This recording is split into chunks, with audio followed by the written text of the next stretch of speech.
Weight loss करायचं आहे, जिमला पण जायचं आहे आणि हेल्दी पण खायचं आहे, मग हा नो फ्रायची सोयाबीन स्नॅक्स एकदा नक्की ट्राय करा. बऱ्याचदा सोयाबीनचा वास येतो म्हणून सोयाबीनचे पदार्थ खाणं टाळलं जातं. सोयाबीनचा वास घालवण्यासाठी मी काही टिप्स इथे सांगणार आहे. त्यासाठी व्हिडिओ शेवटपर्यंत नक्की बघा. लागणारं साहित्य आपण थोडक्यात बघूया. मी इथे भिजवून घेतलेलं सोयाबीन 1 वाटी घेतलेलं आहे. 10 ते 15 मिनटं गरम पाण्यात भिजवून 2 पाण्याने स्वच्छ धुवून त्याचं पाणी निथळून घेतलं. अंदाजे 8 ते 10 पालकाची पानं घेतलेली आहेत. ओट्स, पनीर, 2 हिरव्या मिरच्या, चाट मसाला, काळी मिरी पावडर, आलं लसूणची पेस्ट, मीठ, एक छोटा साईजचा कांदा, गाजर बारीक तुकडे करून, कोथिंबिरीच्या काड्या आणि कोथिंबीर. सर्व साहित्य आता आपण मिक्सर जारमध्ये घालून घेऊया. पनीर मी घेतले 1 वाटी, वजनी प्रमाण म्हणाल तर 50 ग्रॅम. गाजराचे तुकडे 2 चमचा, बारीक चिरलेला कांदा, 2 हिरव्या मिरच्या, तिखट तुम्ही तुमच्या आवडीने कमी जास्त घेऊ शकता. अर्धा चमचा आलं लसूणची पेस्ट, छोटा पाव चमचा काळी मिरी पावडर, अर्धा चमचा चाट मसाला. हा ऑप्शनल आहे, पण मुलांसाठी बनवत असाल तर नक्की घाला, टेस्ट खूप छान येते. कोथिंबीर आणि कोथिंबीरीच्या काड्या, पालकाची पानं आणि 2 ते 3 चमचे ओट्स. हे मिक्सरला आपल्याला वाटप करून घ्यायचं आहे. हे आपल्याला बॅटर घट्टच ठेवायचं, गरज वाटली तरच आपण 1 ते 2 चमचा पाणी याच्यामध्ये ॲड करणार.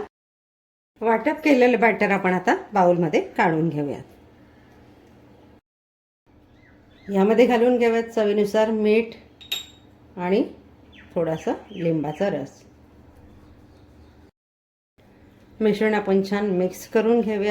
सोयाबीन ज्या वेळेला आपण वाटपासाठी घेतो त्यावेळेला हाताने प्रेस करून त्याच्यातलं सगळं पाणी छान काढून घ्या, नाहीतर बॅटर तुमचं अगदी पातळ होईल. आजच्या रेसिपीमध्ये बाइंडिंग येण्यासाठी मी ओट्सचा वापर केला आहे. त्याऐवजी तुम्ही चण्याच्या पिठाचा वापर करू शकता किंवा अर्ध चण्याचं पीठ अर्ध ओट्स असं देखील वापर करू शकता. आपलं हे छान मिक्स करून झालेलं आहे. बॅटरची कन्सिस्टन्सी आपली या पद्धतीची आहे. आप्पे पात्र मी छान गरम करून घेतलं आहे. त्यामध्ये मी एक थेंब तेल घालून घेते. आपण लोखंडाचं आप्पे पात्र वापरतो म्हणून इथे सुरुवातीला तेल थोडं जास्त लागतं. तुम्ही नॉनस्टिक वापरत असाल तर अगदी कमी तेलात काम होतं.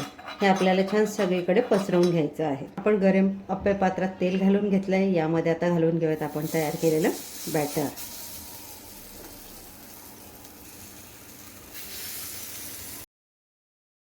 आपण सगळीकडे बॅटर घालून घेतलं आहे. त्यावर आपण ठेवून घेणार आता चीज.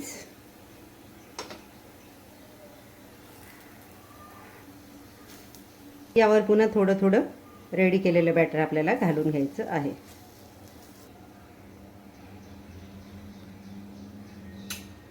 वरून देखील आपलं छान बॅटर पसरवून झालेलं आहे. आता इथे अगदी आपण 1-2 थेंब तेल सोडून घेऊयात. मी मगाशी म्हटल्याप्रमाणे आपलं भांडं लोखंडाचं आहे. सुरुवातीला थोडं तेल सोडावं लागेल, नंतर ज्या वेळेला सेकंड टाईमला आपण ठेवू त्यावेळेला तेलाची एवढी गरज पडणार नाही. यावर आपण 2 मिनिटासाठी झाकण ठेवून घेऊयात. गॅसची फ्लेम कमी केलेली आहे. 2 मिनिटं आपली होत आलेली आहेत. आपण झाकण काढून घेऊयात. याचा हलका रंग बदललेला आहे. खालची बाजू यांची छान खमंग भाजून झालेली आहे. तर यांना आपण व्यवस्थित अगदी या पद्धतीने उलट करून घेऊयात. अगदी सहज होतात, फक्त खालची बाजू छान खमंग कुरकुरीत होईपर्यंत भाजली गेली हवी आपली. याच पद्धतीने मी सर्व उलट करून घेते. हे उलट करताना एक काळजी घ्या, खालची बाजू याची छान खमंग कुरकुरीत भाजली जाऊ द्या. वरूनही बॅटरचा थोडा हलका रंग बदलू द्या आणि मग त्यांना उलट करा, नाहीतर ते व्यवस्थितपणे भाजले जाणार नाहीत, उलट होणार नाहीत. सर्व उलट करून झालेले आहे. ही बाजू देखील आपण 1 ते 1.5 मिनिटं यांना भाजून घेऊयात. आता मी तेल घालणार नाही आहे, मगाशी घातलेलं तेवढंच तेल इथे पुरेसं आहे. दोन्ही बाजूने आपले छान भाजून झालेले आहेत. आता आपण गॅस घालवून देऊयात. सोयाबीन चीज बॉल्स आपले इथे रेडी झालेले आहेत. आता सुरुवातीला सांगितल्याप्रमाणे एक सिक्रेट, त्याला आपण सोयाबीन गरम पाण्यातून भिजवून 2 ते 3 वेळा स्वच्छ पाण्याने धुवून घेतो. त्यातलं पाणी निथळून घ्या. त्यामध्ये अर्धा चमचा आलं लसणाची पेस्ट आणि अर्धा चमचा लिंबाचा रस लावून एक 5 ते 10 मिनटं ठेवा आणि मग वाटपाला घ्या. सोयाबीनचा वास बऱ्यापैकी निघून गेलेला असतो.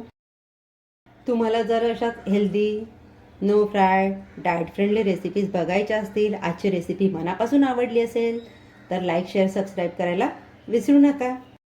बघूयात आता आपण एक तोडून. आतमध्ये आपण चीज भरलेलं आहे ना, बघा किती चीजी आहे, वाटतंय की नाही?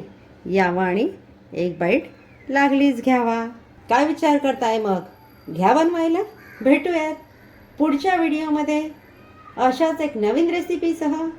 तोपर्यंत आसनाज किचनचे व्हिडिओज एन्जॉय करा. थँक्यू.